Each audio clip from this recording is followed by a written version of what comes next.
Today's quick singing tips is about larynx position and how by changing the position of your larynx, it can change the way your voice sounds. So if you haven't already, check out my previous quick singing tips about the anatomy of the larynx and also some nice release exercises. However, our larynx is what we might call the voice box as well. It's where our vocal cords sit and it's at the top of our trachea.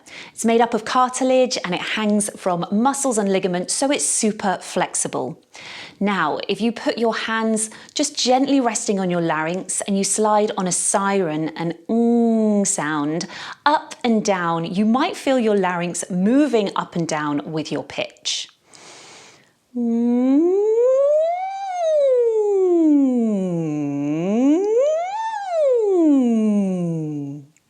However, pitch and larynx position don't have to go hand in hand.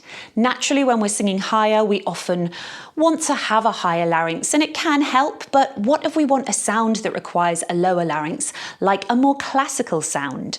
So by having our larynx in a slightly lower position,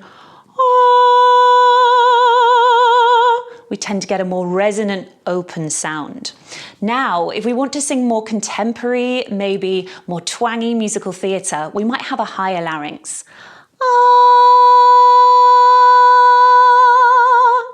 Of course, you can change other things like tongue position, soft palate, things that change the resonance, what register we're in, and those will change the quality of your voice. But let's just think about larynx position. Often most of us will speak in a mid-level larynx position. Some of us might speak a little higher, a little lower, but let's try and find that mid-larynx position. So if you're comfortable doing it, I encourage you to have your hands resting there so you can feel what's going on. Just say, I am a robot. Try and keep it very steady. I am a robot. Then try and sing a vowel, any pitch, whatever feels good for you. And that's likely about where your mid-larynx position is. Now we're going to have to do some silly sounds to find our high larynx and low larynx position. Now, one thing I'll say is that often when we find a lower larynx, people will say yawn. But then your tongue tends to push back down. So through these exercises, keep the tip of your tongue behind your bottom teeth and the sides of your tongue just resting behind your back teeth, and that will help to just isolate the movement of the larynx. So let's go for a low larynx position first. So I want you to think about having a bit of a sob, a little bit of a cry, and just go,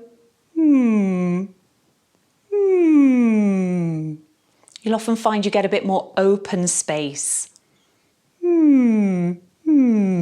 Do you feel that movement in the larynx? Try and sing a vowel, maybe an R on any pitch.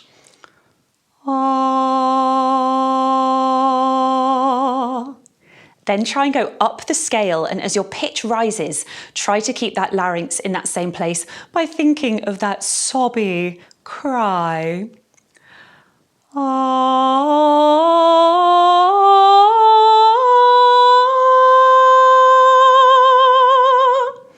As I said, it often gives a more classical sound, but there are some singers, particularly if you listen to London Grammar, she sometimes sings some of those low notes with a really low larynx, gives it that beautiful, rich resonance. So now let's go to the high larynx. So we thought of our sobby cry before. Now what about when you're really excited and you squeal?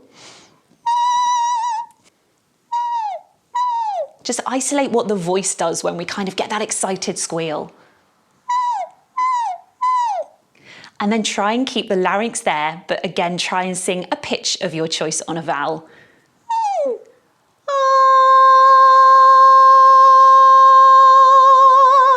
And you can hear the change in quality. Now let's try and sing, let's go from the top down with this scale. And as we get lower, try and keep your larynx in that higher position.